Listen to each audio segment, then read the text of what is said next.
വണക്കം മക്കളെ, വണക്കം. രാവണനാണ് നായകൻ, രാമനെ അറിയില്ല. ഒരുപക്ഷെ വേടന്റെ ജനന വ്യവസ്ഥ ആലോചിക്കുമ്പോൾ രാമനെ തള്ളി രാവണനെ സ്വീകരിക്കുന്ന നടപടി ഒട്ടും അരോചകമായി തോന്നുന്നില്ല. കാരണം ശ്രീലങ്കൻ യുവതിയുടെ ഉദരത്തിൽ പൂജാതിനായ വേടന് ഇതിൽ കൂടുതലൊന്നും ചിന്തിക്കാനില്ല. ജാതി പറഞ്ഞുള്ള വിഘടനവാദം സമൂഹത്തിലേക്ക് വാരി എറിയുകയാണ് വേടൻ.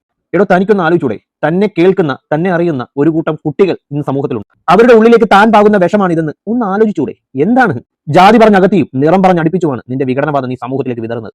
പന്നിക്ക് ചളിയാണ് ഇഷ്ടം, അതുകൊണ്ട് ചളിയാണ് ലോകം എന്ന് കരുതുന്ന പന്നിയോട് എന്ത് പറയാനാണ്? മനസ്സിലെ ദുഷിപ്പ് എല്ലാം തന്നെയും സമൂഹത്തിന് മുന്നിലേക്ക് കാർക്കിച്ചു തുപ്പുന്ന വിഷവിത്തായി ഒരു കലാകാരൻ അതപ്പതിച്ചു എന്ന് നിസ്സംശയം പറയാം. സമൂഹത്തിൽ നിലനിൽക്കുന്ന ചേരിതിരിവുകളെ വിമർശിക്കുന്നതിൽ ഒരു തെറ്റുമില്ല.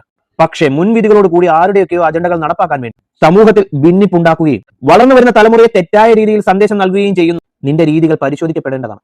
ചതിക്കുഴികളെ സനാതനികൾ കണ്ടു മനസ്സിലാക്കേണ്ട സമയം അതിക്രമിച്ചു. രാമനെ തള്ളിപ്പറയുന്നതും രാവണനെ രാജാവാക്കുന്നതും നിന്റെ ഐഡിയ കലക്കിയിട്ടുണ്ട്. ഇനിയിപ്പോ കുറെ സുഡാപ്പികളും അത് ഏറ്റെടുക്കും. കാരണം നിന്റെ ഓരോ കണ്ടന്റും ഷെയർ ചെയ്യപ്പെടുന്ന പേജുകൾ നോക്കിയാൽ അറിയാം എന്തായിരുന്നു നിന്റെയൊക്കെ അജണ്ടയെന്ന്. സമൂഹത്തിൽ ഭിന്നിപ്പും അസ്വസ്ഥതയും അരാജകത്വവും അസഹിഷ്ണുതയും സൃഷ്ടിക്കുന്ന ഇത്തരം അസുരിക ശക്തിയിൽ നിന്നും നമ്മൾ ഇതേ പ്രതീക്ഷിക്കാവൂ.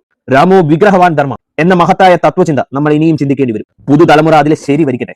അഭിനവ ലോകത്തിൽ ദേവനും അസുരനും തമ്മിൽ ഇനിയും സംഘർഷങ്ങൾ ഉണ്ടായിക്കൊണ്ടേയിരിക്കും. നമ്മൾ സ്വയം ചിന്തിക്കുക, രാമപക്ഷത്താണോ രാവണപക്ഷത്താണോ നിൽക്കേണ്ടതെന്ന്. ഇനി മുതൽ വേടനാണ് ശരി എന്ന് പറയുന്നവർക്ക് രാവണനും ശരിയായിരുന്നു എന്ന് പറയേണ്ടി വരും.